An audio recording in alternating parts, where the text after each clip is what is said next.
कामचोर देवरानी। एक बार की बात है, सुषमा अपने पूरे परिवार के साथ खुशी खुशी मोहन नगर में रहती थी। उसकी 2 बहुएं थी, पल्लवी और शिवानी। एक दिन दोनों बहुएं रसोई में काम कर रही होती है कि तभी उनकी सास सुषमा उन्हें बुलाती है। अरे बहू, जरा इधर तो आना। शिवानी, जरा जाकर देखना सासू माँ क्या कह रही हैं।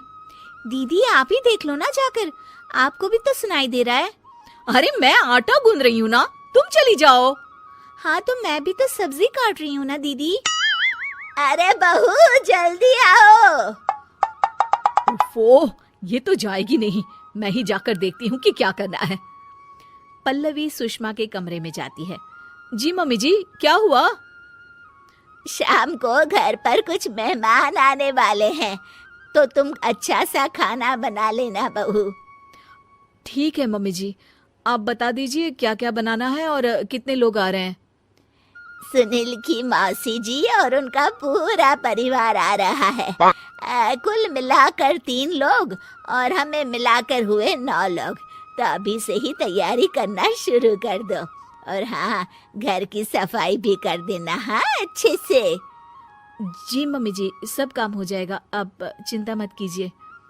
पल्लवी शिवानी को घर में मेहमान आने वाले हैं इसके बारे में बताती है। क्या 9 लोगों का खाना बनाना होगा, घर की सफाई करनी है? बाप रे, सासू माँ ने तो हमें घर की नौकरानी ही समझ कर रखा है। ऐसा नहीं बोलते शिवानी, हम इस घर की बहू हैं और घर के काम करना हमारा फर्ज है। दीदी तो है ही सासू माँ की चमची, जब देखो सासू माँ सासू माँ।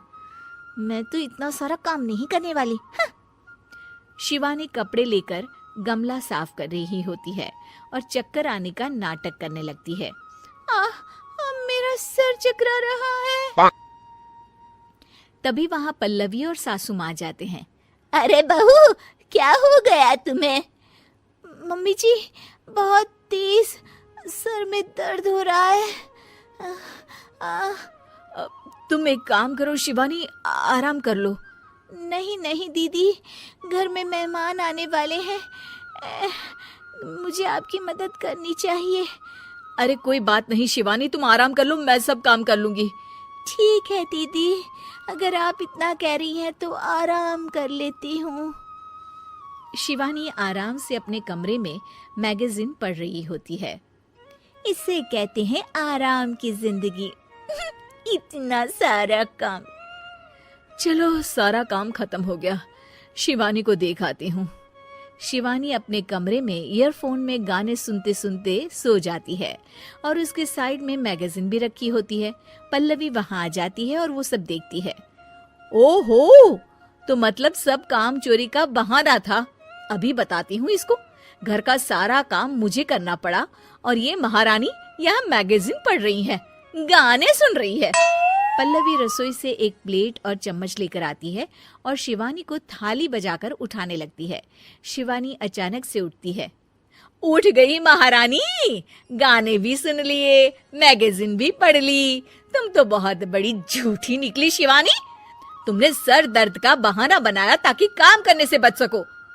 हाँ बनाया बहाना, तो क्या करती, इतने सारे काम करती। मुझे कोई शौक नहीं है चापलूसी का। क्या चापलूसी? तुम्हें लगता है कि मैं सारे काम चापलूसी के लिए कर रही हूँ? और नहीं तो क्या। तभी वहाँ सासू माँ आ जाती हैं। अरे बहू, वो लोग बस आने ही वाले हैं, तुम तैयारियां कर लो। जी सासू माँ, तुझे तो मैं बाद में देखती हूँ। सब खाना खाने बैठते हैं और खाना शुरू करते हैं। तभी सुनील की मौसी बोलती है। वाह भाई वाह, खाना तो बहुत ही अच्छा बना है सुषमा जी, एक एक चीज में क्या स्वाद है। ये सुनकर शिवानी मुंह बना लेती है। उसे अपनी जेठानी की इतनी तारीफ रास नहीं आती। आपकी बहुएं तो बहुत ही अच्छा खाना बनाती हैं।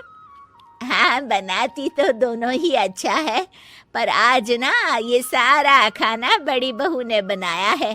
छोटी बहू की तबीयत ठीक नहीं थी, सो इसलिए।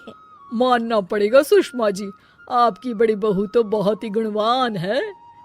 पल्लवी की तारीफ सुनकर शिवानी को जलन होती है, पल्लवी ये सुनकर खुश हो जाती है और शिवानी की तरफ देखकर उसे चिढ़ाती है। कुछ देर बाद मेहमानों के जाने का वक्त हो जाता है। मौसी जी सबके लिए उपहार लाई होती है। वो सबको शगुन के पैसे देती हैं और अंत में पल्लवी के पास आती है। तुम्हारे लिए शगुन का लिफाफा तो है ही, पर बहू तुम्हें एक और उपहार भी मिलेगा इतना अच्छा खाना बनाने के लिए। मौसी अपने सोने के कंगन निकालकर पल्लवी को पहना देती है। ये लो, ये मेरे मनपसंद कंगन है, अब से ये तुम्हारे हुए। धन्यवाद मौसी जी।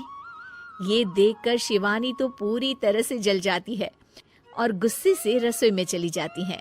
तभी वहां पल्लवी आ जाती है और उसे अपने कंगन दिखाने लगती है। देवरानी जी, अब आपका सर दर्द ठीक तो है ना?